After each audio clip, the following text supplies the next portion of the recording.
Main, ni Real Talk ang mga kasamahan sa Itbulaga na todo react, latest ganap, alamin. Hello mga ka-showbuzz! Ngayong araw nga ay may chika na naman tayo about Main and Alden.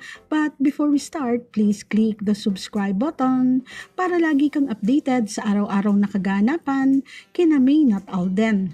Para po sa update natin ngayong araw ng Martes ay pag-usapan po natin ang pangyayari po sa Itbulaga na kung saan ayon nga po sa mga netizens ay na-real talk ni Main ang mga kasamahang sa pawera sa show na pumapatungkol nga po sa usapang hugot at jokes na ayon nga po kay Main havey man daw or hindi ang mga jokes pakikinggan pa din po nila at dahilan upang mapareact naman ng todo ang mga dabber cads na sa nasabi po ni Main na yan sa pangunguna nga po yan ni na Mama Alan Kay, Maha at Miles. Sino ba kasi sa kanila ang mahilig pong mag-joke pero yung jokes po ika nga walang dating or hindi po nakakatawa at dahilan para po makuna ng video na tila nga po kinurot or kiniliti nitong si Miles, si Main matapos sabihin yon. Ang dating po kasi ng sinabi ni Main na bagamat alam natin na may halong biro may kasama pa din pong katotohanan yan. At nasaan nga ba sina Main at Alden ngayong araw? Alamin at pag-usapan po natin yan at pag-usapan na din natin ang iba pang ganap kina Main at Alden. At bago tayo mag-start sa ating hot topic for today, salamat pong muli sa mga walang sawang tumututok sa ating channel at sa mga senior citizens natin na laging nakiki-update patungkol sa ating phenomenal couple. At bilang pasasalamat, hayaan niyo pong basahin ko ang mga napili naming top commenters kaugnay ng naging last update natin. Mula po kay Miss Adeline Sanchez, sorry po sa nagsabing nag-iinarte si Main. Sana nag-isip ka muna bago nagsalita na nag-iinarte si Main. Si Main pa ba? Totoong tao si Main? Hindi siya plastic. Baka ikaw ay nagugutom, kumain ka muna. Wala ka sa sariling pag-iisip. Tama po ba? Si Main Mendoza at Alden Richards, marangal na tao, kaming matapat, nagmamahal kina Alden at Main, paggalang at pagtatanggol hanggang dulo. Tama po ba? God bless. Ingat kayo, Alden and Main. Yes po, Ma'am Adeling. Tama po kayo. Ito pong mga taong ito na nagsasabi niyan kay Main, sila po yung hindi po talaga nakakakilala sa isang Main Mendoza na nagpapakatotoo at never pong naging plastic na kagaya po ng karamihan sa mga artista ngayon. Basta wag po susuko, sana palagi pa din po kayong andyan para sumuporta at magtanggol kina Main at Alden. Salamat po, ingat po kayo and God bless. Mula naman po kay Miss Belen Alonzo, sa pagkakatanda ko may ibinalita ang Mega tungkol sa relasyon ng Etchas kay Main.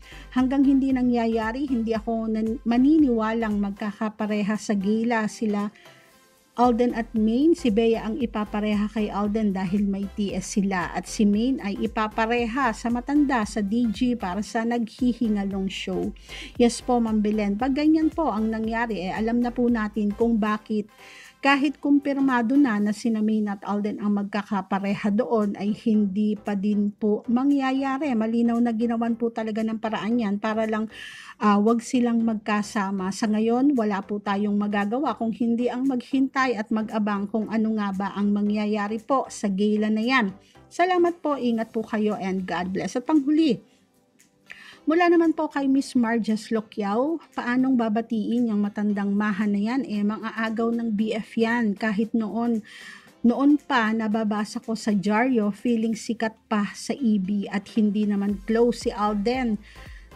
Sa kay Starlet Maha, bihira na nga ako manood sa EB pag present si May. Minsan nanonood ako. Gusto ko talaga magkasama ang May Chard sa EB.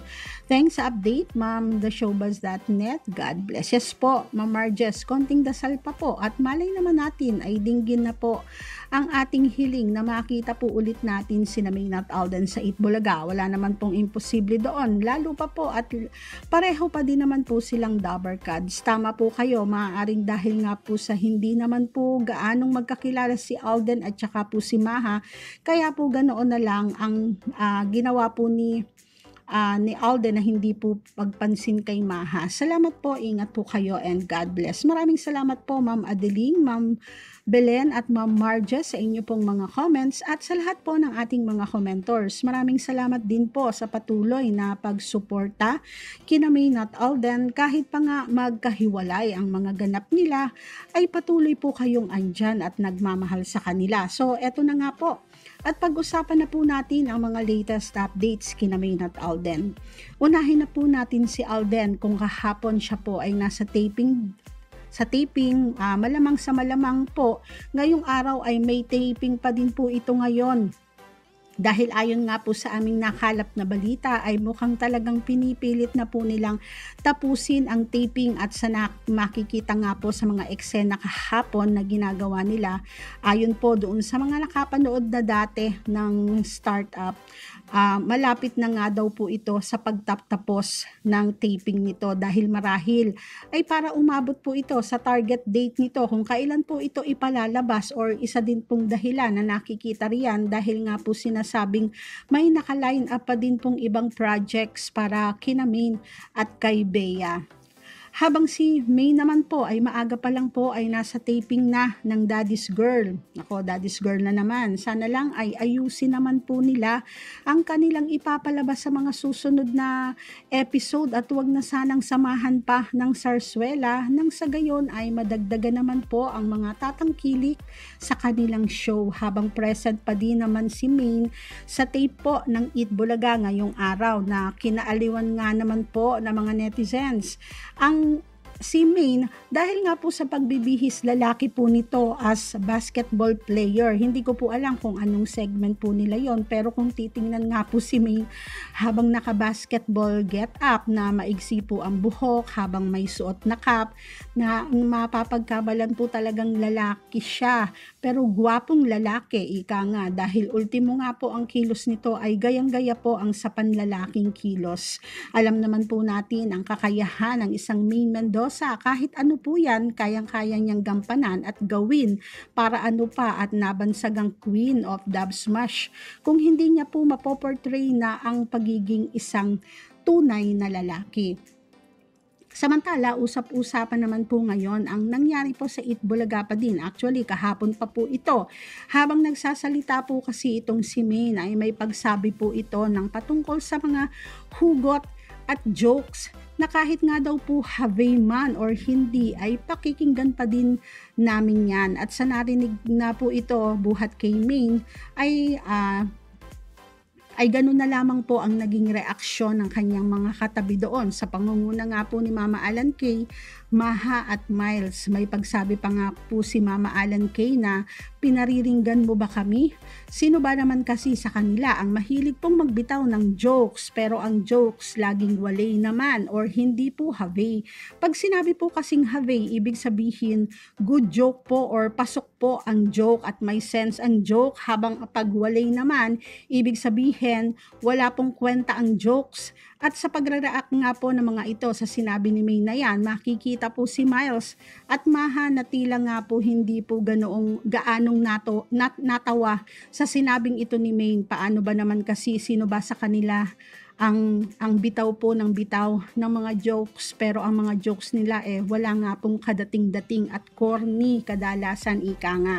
Na ayon nga po sa mga netizens, ni real talk lang naman sila ni Main na syempre nga naman kahit pa nga po walang kwenta or corny ang mga jokes na mga ito, no choice naman ang lahat kung hindi hayaan at pakinggan pa din nila ang mga jokes na kahit nga hindi po nakakatawa mapipilitan po si May na makitawa na lang din.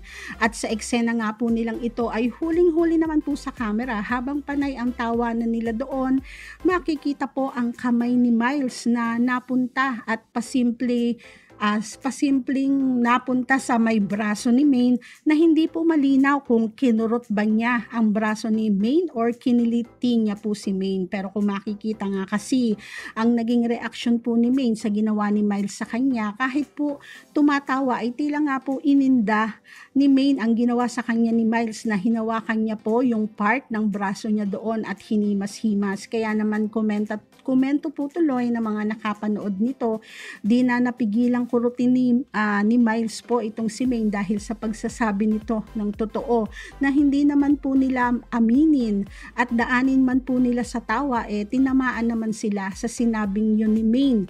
Di kasi sila tulad po ng isang Maine Mendoza na bukod nga po sa natural na komedya naman po talaga si Maine, nahasa pa pong lalo ang pagiging komedyan sa tulong po ng kanyang mga kuya na talagang magagaling din naman pong mga komedyante.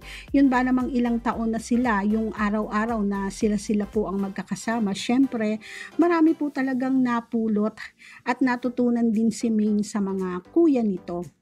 At yan nga ang mga balitang tinutukan natin ngayong araw ng Martes, mga ka-showbuzz.